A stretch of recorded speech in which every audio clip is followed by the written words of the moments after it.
Hi, everybody. This is Saad for the Sad Truth. In my 2007 book, The Evolutionary Bases of Consumption, I discuss cross-cultural differences in friendships. While the desire to form bonds of friendships is a universal one, there are certain aspects of friendships that are culture specific.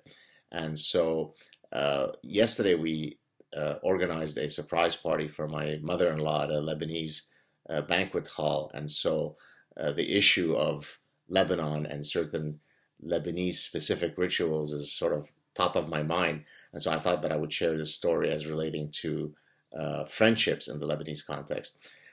And so when we think about when typically Westerners go out to dinner, the typical scenario that you'll see at the end of the night when the bill is being settled is that everybody sort of calculates, okay, I got the chicken wings, but I didn't drink, but you got the whatever, you got a meal that was more expensive than mine, and so you basically calculate down to the last cent how much each person is expected to pay, and that's viewed as something that's fair.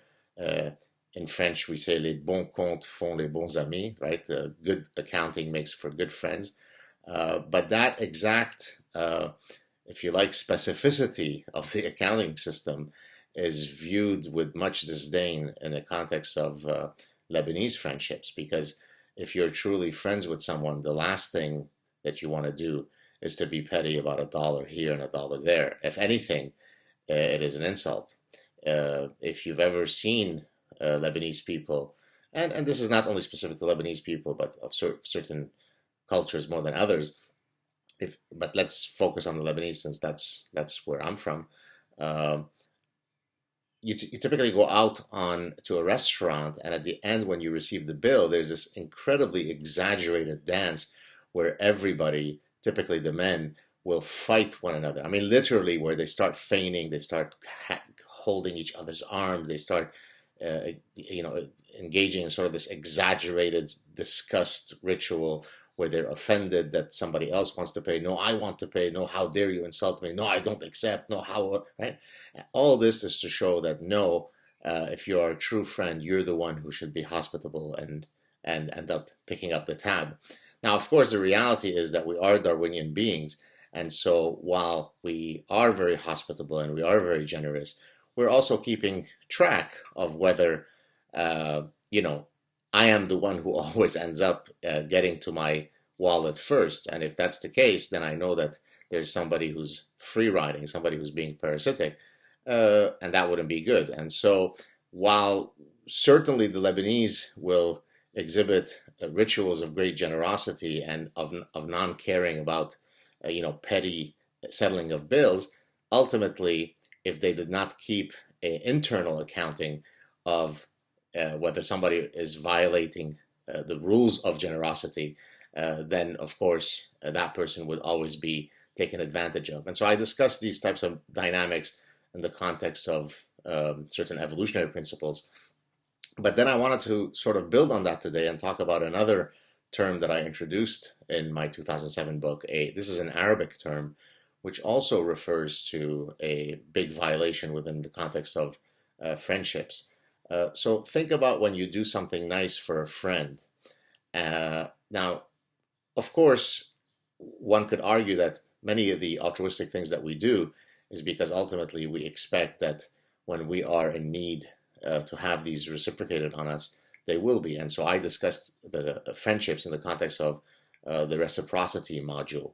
And I'll talk about these modules perhaps in a future Sad Truth clip. But the idea is that if you do something nice for somebody, you expect, at least silently, that at some future date they will reciprocate, right? I mean, think about the ritual of inviting your good friend to dinner. You invite him for dinner, and then you expect, hopefully, that when it comes time for your birthday, he or she will reciprocate and invite you on your birthday. Now, a violation of this ritual is when somebody who's done something nice for you reminds you of your indebtedness to them. And this is known in Arabic, the term, which doesn't exist in English as a specific term. It's really beautiful when you look at languages, how there are certain terms that perfectly describe a phenomenon in one language, and yet they're absent in another language. And so in Arabic, that social violation is known as تربية حجمية, right? So if I were to tell you, hey, don't forget, I was really nice to you, and you remember how I took care of you, and you remember all this, and so I hope that you appreciate how nice I was to you, and so on. What you're basically doing is you're reminding the person that you engage in some altruistic act towards them, and that ultimately don't forget who your friends are, and the underlying premise there is that you owe me, and that's a huge violation.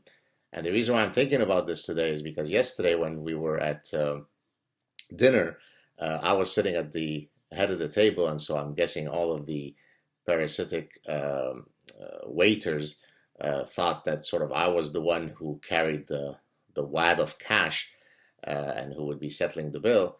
And so one of them, who was the guy who was sort of the predominant server of our table, we were maybe, I don't know, 25, 30 people at the as our party, came up to me in several waves of obnoxiousness, where he sort of reminded me how nice he had been to me and to all of us at the table. He's our server. He's not doing me a favor, right? But he was reminding me how nice he was, and so on. And then, prompting me to hopefully give him a side tip that would be beyond whatever tip we would have already been leaving as part of our bill. And he did it so many times that he certainly was engaging in tarbih hijmire. Now, he wasn't my friend in this case, but he was reminding me, in a sense, of my indebtedness to him, and that I owe him, that he was very nice to us, and he really took care of me, and he made sure that when the kibbeneye came out, it came out to me first, and so on and so forth. So there you have it, folks. Friendships can be studied from an evolutionary perspective. Violations of friendship norms can also be studied from an evolutionary perspective. I hope that you'll check out my writings on these various topics. And since we're talking about owing, let's see if I can remind you that you consume all of this material for free, material that takes me a tremendous amount of time to put together. It would be nice if folks would support this work, if by nothing more than sharing it, by getting other people to subscribe to the channel, and of course by going to my Patreon account and helping out. Don't be free riders. Close the reciprocity loop. Talk to you soon. Cheers.